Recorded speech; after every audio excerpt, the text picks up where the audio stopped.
Sejam muito bem-vindos ao meu canal, canal Tatiana Sampaio.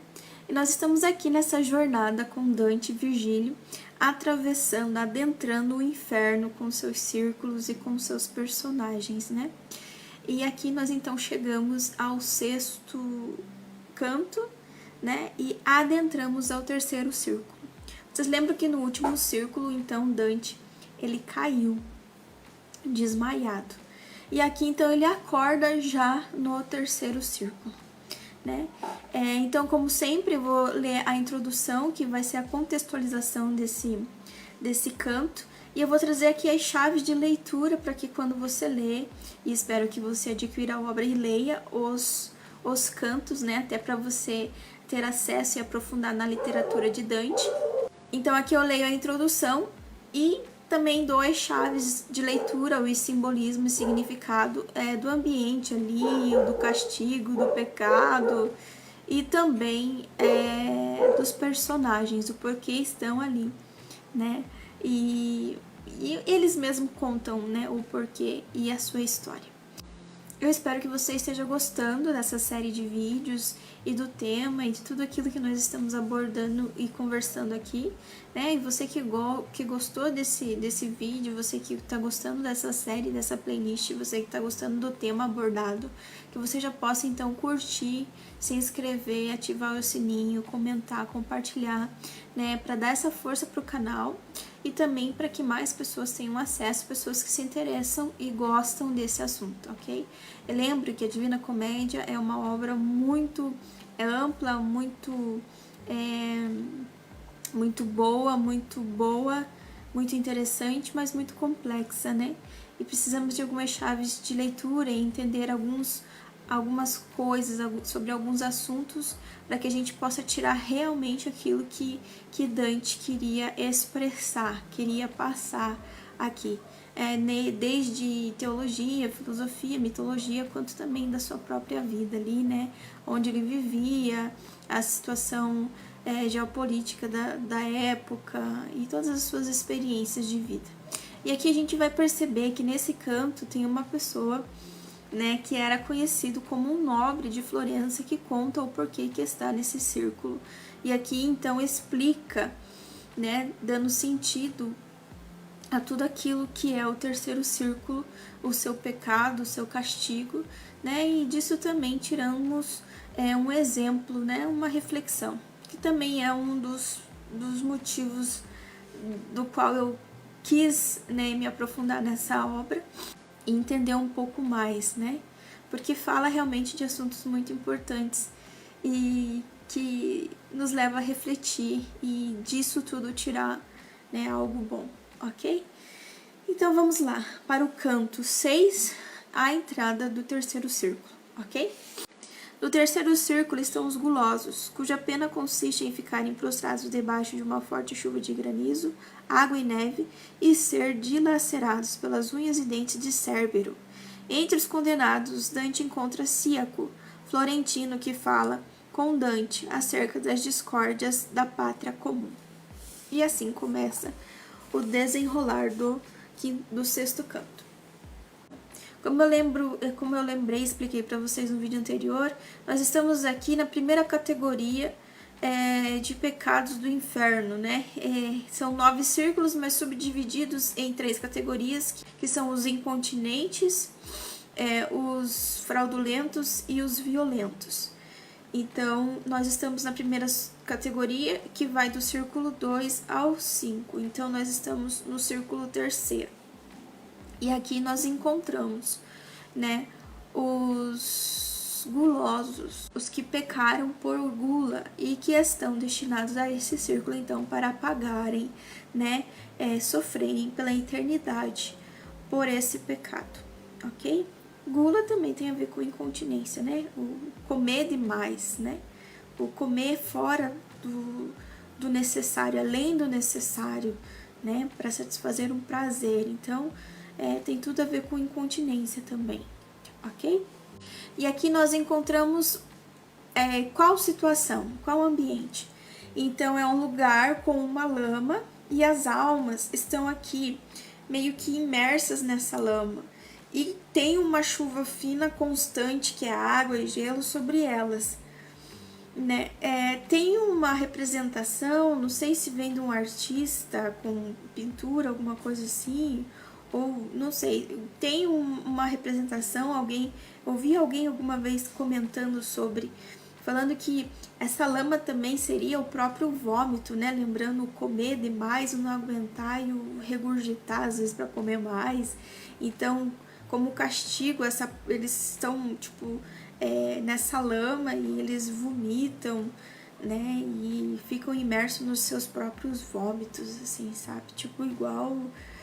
É uma coisa ruim mesmo, nojenta, né? Para representar o pecado em si. Mas isso foi uma coisa que eu ouvi de alguém em algum lugar, não me lembro onde nem como, então não é específico, não é base, né, dos estudiosos da obra.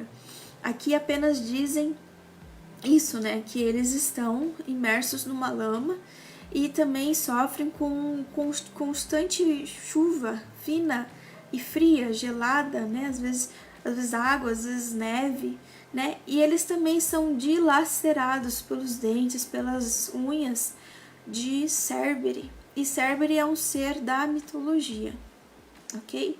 Aqui um parêntese sobre as almas. São dilacerados, então tem carne. Não, eles não têm carne. Eles são almas, são espírito, né? São tipo como fantasmas, né? A explicação de um estudioso é exatamente essa. É como se fossem almas, só que eles trazem a forma que eles tinham quando vivos. Não trazem a carne, né? O corpo físico, mas eles trazem a mesma aparência, ou seja, não são simplesmente vultos, eles são almas, espíritos com a silhueta, com a aparência que eles tinham, né, enquanto vivos. E Cérbero, eles lacera essas almas, e essas almas em constante agonia gritam, né? Lembrando também esse pecado da gula, né? Ou seja, eles estão sofrendo a eternidade com exemplos do próprio pecado que eles cometeram, né? O comer demais, o morder, mastigar, engolir, né? Às vezes aquela fome feroz que, né, não acaba e fica comendo, que nem um saco sem fundo, né? Então, aqui eles pagam então também sendo dilacerados por Cérbero, tanto mordidas como unhas e etc, sofrendo uma tremenda violência, agonia, dor, né? E eles gritam e blasfemam e choram e gritam, se contorce que nem cães na lama, né? Tem uma frase que fala assim. Tem um parecer de um estudioso que eles estão solitários ali sofrendo na lama, assim como o prazer da gula é solitária, né? Só eu sinto. Então, tem esse parecer também sobre o pecado da gula, né? Então, aquele prazer que eles tinham em comer de tudo e como quiser, a quantidade que queriam, né? Devorando tudo, aquela alegria, aquele prazer. Aqui, então, eles sofrem, né? Sendo devorados, né? Por Cérbero. Cérbero aqui é aquele cão de 3 cabeças, né? Aquele cão de 3 cabeças que guarda o mundo subterrâneo. E aqui a gente vai encontrar em algumas histórias da mitologia com alguns heróis como Hércules, como Orfeu, também aparece em Eneida com Enéas, o herói Enéas, né? Ele deixa qualquer um entrar pelo mundo subterrâneo, ali pelo inferno, mas são poucos os que conseguiram sair. E aqui está então a lista desses heróis, né? Enéas com Pisque acabaram ludibriando, enganando Cérbero com um pão de mel, então por isso conseguiram fugir e assim por diante, né? Então ele representa essa fúria, esse apetite descontrolado. É isso que representa então o Cérbero. E é por isso que ele vem aqui, né, Dante trazendo da mitologia, que é o explicar o inexplicável, né? Esse animal que pode então representar de uma forma figurativa, né, de representar, né, pelo ser ali, o pecado e o castigo pelo pecado da gula. Então ele tá andando ali pela lama e ele fala que anda pela lama e ele meio que transpassa aquelas almas que estão ali, né? E então uma pessoa chama a atenção dele, né? Olha, você que é a alma viva que está aqui, né? Se você me conhece, porque eu vivi ainda na época, você já existia na época em que eu me desfiz e tal, alguma coisa assim. Então Dante olha para ele e fala assim: olha, no teu semblante de agonia, de sofrimento, eu não consigo reconhecer você. Então ele se apresenta, ele fala: eu sou Cíaco. Cíaco também tem esse significado de porco, né? Ali na linguagem deles. Então ele fala: eu sou Cíaco, vivo em Florença e tal, tal, tal. E daí Dante realmente reconhece ele e fala: nossa, que tristeza, né? Teu destino ser aqui. Era um nobre, Cíaco era um nobre florentino conhecido pela gula, pela sua gula, ou seja, ele era uma pessoa muito gulosa, era um nobre de Florença. Então a Dante reconhece ele e entende então o porquê que ele está ali. Então Dante fala assim: teu estado aqui, ver você nessa situação, nesse destino, me causa muita tristeza.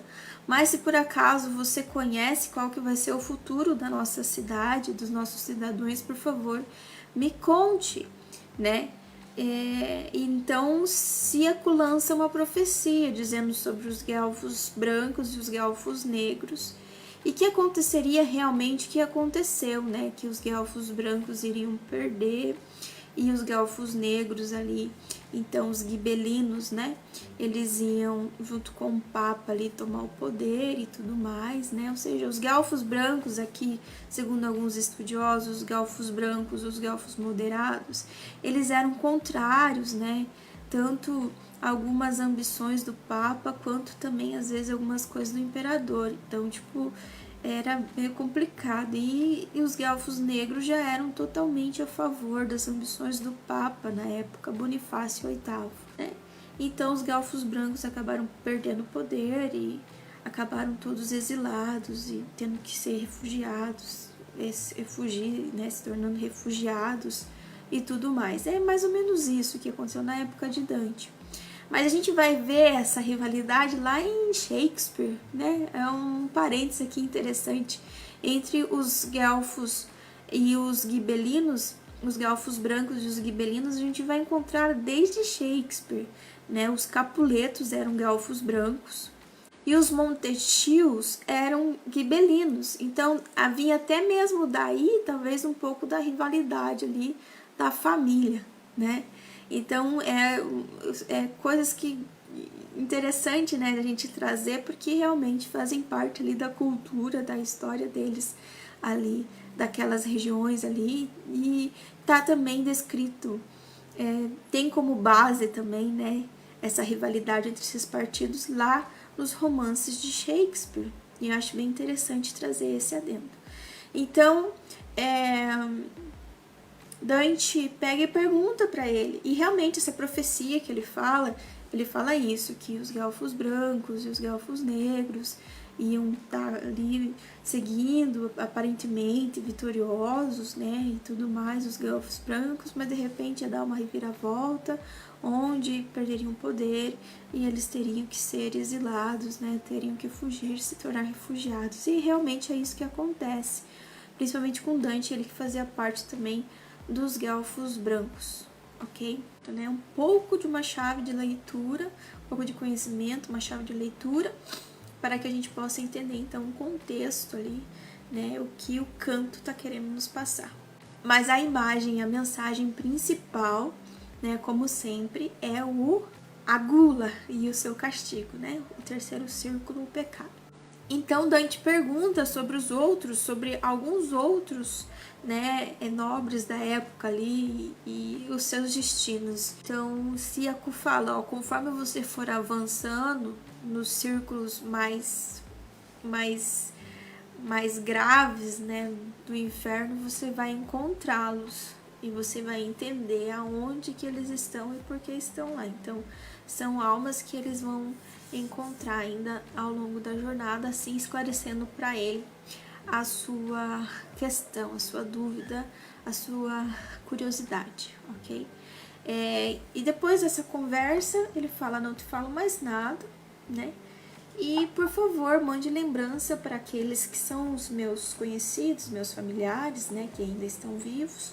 Quando voltares, né, mande lembranças minhas para eles. E muitas das almas que Dante vai encontrar aqui vai pedir isso. Por favor, volte lá e fale com fulano, fale com ciclano, né? Lembrando até aquela passagem lá aquela passagem da Bíblia, né? O rico, o pulão e Lázaro, né? Que era o mendigo que foi para o céu e o rico que acabou indo para o inferno, e ele pedia, né, para que alguém enviasse alguém lá na família dele para que mudasse, né, enquanto tinha tempo, para que não tivesse o mesmo destino que ele. E é mais ou menos isso que acontece aqui com algumas almas. Eles pedem realmente para mandar recados ou lembranças, né? E uma forma meio que de conscientizar, porque não quer que sofram como ele está sofrendo. Então, depois disso, ele simplesmente submerge naquela lama e desaparece. Então, o Virgílio, ele dá um parecer aqui, eu vou ler, tá?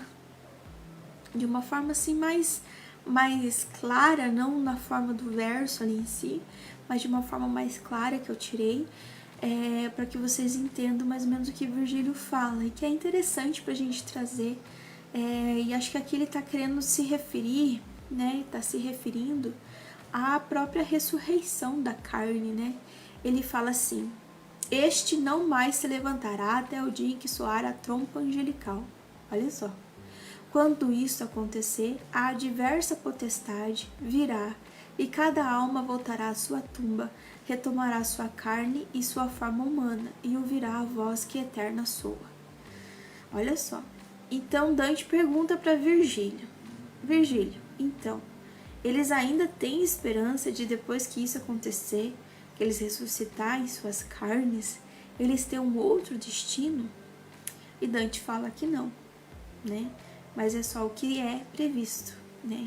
Que a alma volte ao seu corpo, retome, né, o seu corpo como era antes, né? Corpo e alma, então, que é a ressurreição da carne, nunca chegarão, ele fala, nunca chegarão à perfeição, né?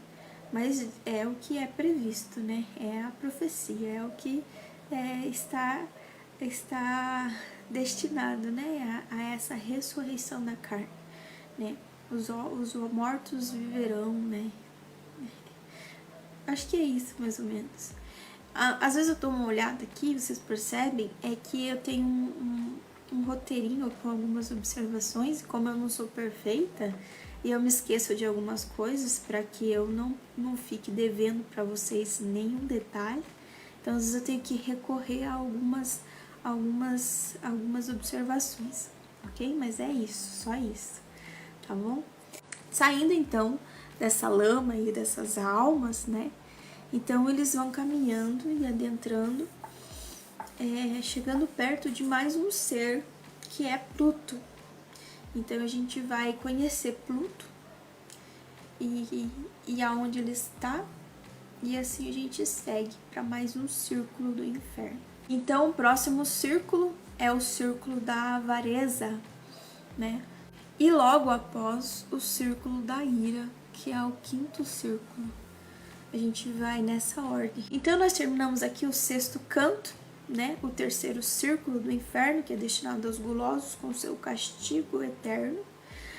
E o próximo círculo é o quarto círculo, que é destinado aos avarentos. E aí nós vamos encontrar Pluto e entender quem ele é e o porquê ele está aqui, ok? Então, espero que você tenha gostado até aqui. Se você gostou, já dá um joinha, já dá um like gostoso, já se inscreva, já ative o sininho, comenta, compartilha para que mais pessoas tenham acesso a esse assunto, pessoas que gostam e que são curiosas, querem entender e saber mais sobre a Divina Comédia, e também para dar essa força para o canal, ok? Então, pretendo fazer o mais rápido possível essa primeira parte aí, né? Quem sabe um vídeo por dia, mas se eu não conseguir, eu peço desculpa para vocês. Mas é isso, espero que tenham gostado e vamos lá nessa jornada tão interessante, tão boa que é a Divina Comédia. Então, deste canto, a gente pode tirar como exemplo deste pecado, né? Mais um exemplo da importância da nossa prudência, da nossa temperança, né? Como eu falei para vocês, nós temos 4 virtudes humanas. E essas 4 virtudes humanas realmente nos ajudam a bem viver essa vida, humanamente, moralmente, eticamente falando. Então é a prudência, a temperança, a justiça e a fortaleza, né? Então aqui nessa primeira categoria de pecados, que é a incontinência, a gente está vendo o quanto que é importante tanto a temperança quanto a prudência. O ser prudente, né? Pensar muito bem antes de fazer qualquer coisa, né? Apesar da vontade, do instinto, né? Saber se conter e usar a nossa parte racional, né? Nós somos animais racionais e temos a razão, né? Que é uma grande graça, o intelecto, a inteligência, que é realmente para dominar as demais partes do nosso corpo, né? As demais partes do nosso ser em si, né? Corpo e alma. Então, a importância de usar nesses casos aqui as duas virtudes, né, cardeais ou humanas, que é a temperança e a prudência. A temperança também, o saber medir, né, com equilíbrio, com bom senso, né, de uma forma boa, não passar fome, mas também não comer demais, né, só para suprir a nossa necessidade mesmo. E assim também, podemos dizer também que a luxúria, né, a prudência, de não deixar o instinto, a paixão, as emoções, né, tomarem conta de nós, ainda mais quando são más, né, mas usando então a nossa capacidade de discernir, de entender, de compreender, se controlar. Então tudo isso, né, vem como uma lição pra gente, porque senão